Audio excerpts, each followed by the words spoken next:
उनकी पूजा करते थे। मंदिर के पास एक छोटा सा घर था जहां रामू और उसकी पत्नी सीता रहते थे। वे बहुत गरीब थे, लेकिन उनका दिल बहुत बड़ा था।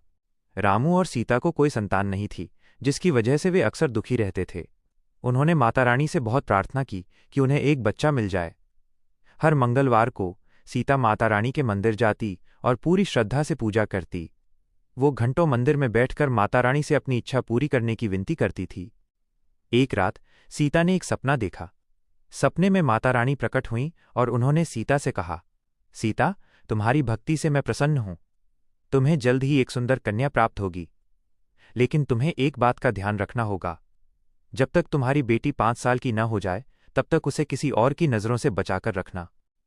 सीता सुबह उठी और उसने रामू को अपना सपना सुनाया। रामू भी बहुत खुश हुआ। कुछ महीनों बाद सीता ने एक प्यारी सी बच्ची को जन्म दिया, जिसका नाम उन्होंने दिव्या रखा। दिव्या बहुत ही सुंदर और तेजी से बढ़ने वाली बच्ची थी।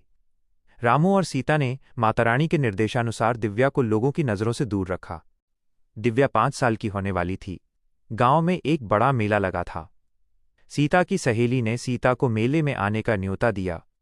सीता ने सोचा कि अब दिव्या 5 साल की होने वाली है, तो क्या होगा अगर वो मेले में चली जाए। लेकिन रामू को माता रानी की बात याद थी और उसने सीता को समझाया कि अभी दिव्या को घर पर ही रखना चाहिए।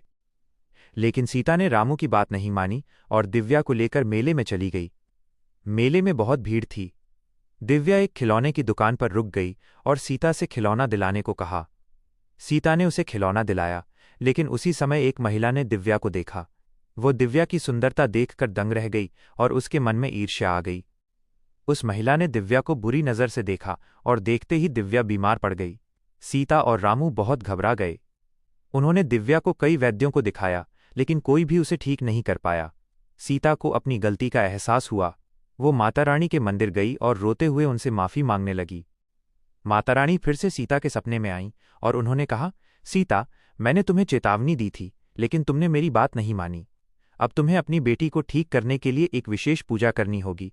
माता रानी ने सीता को एक विशेष पूजा विधि बताई। सीता ने रामू के साथ मिलकर माता रानी द्वारा बताई गई विधि से पूजा की। उन्होंने पूरी श्रद्धा और निष्ठा से पूजा की। पूजा समाप्त होते ही दिव्या धीरे धीरे ठीक होने लगी और कुछ ही दिनों में वो पूरी तरह से स्वस्थ हो गई। रामू और सीता ने माता रानी का बहुत बहुत धन्यवाद किया। इस घटना के बाद गांव के लोगों का माता रानी पर विश्वास और भी गहरा हो गया। उन्होंने समझा कि माता रानी हमेशा अपने भक्तों की रक्षा करती हैं और उन्हें सही मार्ग दिखाती हैं। ठीक है, अगर आपको ये कहानी पसंद आई तो कृपया हमारे चैनल को लाइक करें, सब्सक्राइब करें और इस कहानी को अपने 5 दोस्तों के साथ शेयर करें।